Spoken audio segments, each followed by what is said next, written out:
சிக்கனே இல்லாம ஒரு சூப்பரான மந்தி பிரியாணி எப்படி செய்யுதுன்னு பார்க்கலாம் வாங்க. இப்ப அடுப்புல ஒரு குக்கர் பாத்திரம் வந்து வச்சுக்கலாம். தேவையான அளவு சன்ஃப்ளவர் ஆயில் ஊத்திக்கோங்க.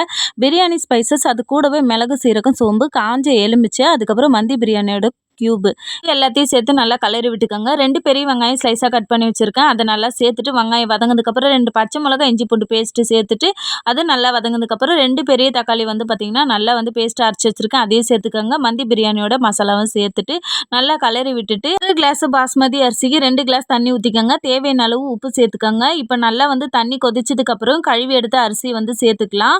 இப்ப அரிசியும் தண்ணியும் நல்லா ஒண்ணா வந்ததுக்கப்புறம் மூடி போட்டு 1 விசில் மட்டும் விட்டு எடுத்தாலே போதும். ஃபுல்லாவே ஆவி எல்லாமே போனதுக்கப்புறம் சார்கோல் வந்து பார்த்தீங்கன்னா, ஹீட் பண்ணிட்டு ஒரு பாத்திரத்துல வச்சுட்டு அத சோறுக்கு மேல வச்சுருங்க.